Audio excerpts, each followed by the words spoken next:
Sa Rolex mo ba to? Oh, yes. Tatas ng dystopia. Pag sa Rolex kasi boss, wala na stock. Di pa sila makatawad. Bala ko rin kasi bilan yung girlfriend ko eh. Hindi niya alam. Iba yung smile ni madam. Kailangan ko yan si Paring G.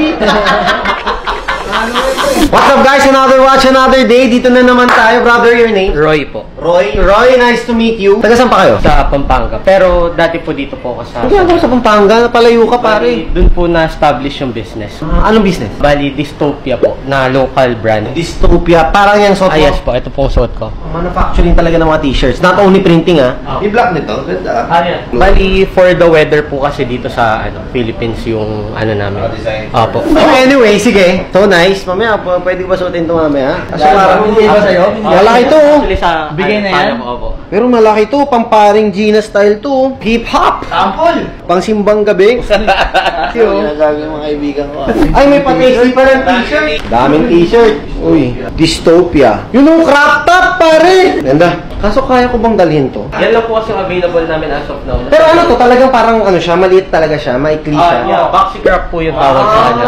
Boxy crop. Sige, brother, maraming salamat dahil dyan. So ito naman, sir, yung napili mo. Actually, ito, haven't been polished this, but you can polish this. This is a 36mm diamond dial, reference 16233. So, date just siya. This is a if I'm not mistaken, 1991 to, or 1990. Let me check. 1991. Tama ako, nakita mo? Hindi ako nagkakamali, pare. Reference number yun eh. So, 1991. Complete siya, papers, even yung pinaka-tag niya. Manual, red tag, with the box pa. So, this one we are selling for $399 dahil super complete siya, which is very rare. So, what do you think? Okay naman. First Rolex mo ba to? Oh, yes. Tatas ng Dystopia. Try mo lang, boss. Parang parang sakto na. Parang sinukat eh. What do you think? Ganda po. Mahilig ka rin sa gold, no? Naka-gold ka. Pero wag kang magsama ng gold dito, magagasgasan yung relo eh. And then, I'll offer you na lang one free polish for that. Para anytime na gusto mo siya ipapolish, dalhin mo lang. Sa ngayon, bugbugin mo muna. 399,000. Okay na yan? Actually, gusto kong tumawad dahil pag paring hype, syempre, tatawad yan eh.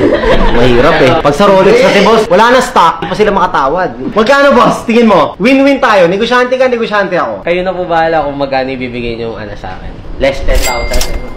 Less 10,000. Check ko nga. Complete kasi ito eh. Bihira kami makakuha ng ganito 1991 na mga complete. Sige, minus 10K. Okay, done. Thank you so much. Ano pa? Isa lang pa bibili mo ngayon? Bala ko rin kasi bilan yung girlfriend ko eh. Hindi niya alam. Really? Iba yung smile ni madam. Gano'n na kayo katagal? 3 years na po. 3 years. So guys, alam nyo na, lahat na magjowa dyan. Pag 3 years, nabilan nyo na Rolex. Nag-set ng standard si boss eh. Wala tayong magagawa. Ano mong unang price range na gusto nyo? 200 to 300. Para kay ma'am, etong Big Day Diamond kasi, super sought after. Kahit nga ikaw naghanap ka ng 36 na to, di ba? So, for this one, I can give it 270. Minus 90.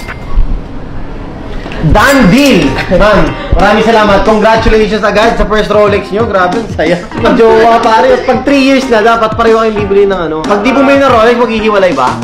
Ba! Ano, paring G. Ano, kinakaw ko yan si paring G. Kinakaw ko yan. Kinakaw ko yan. Minions si paring G. Kaibigan ko. Okay, classroom.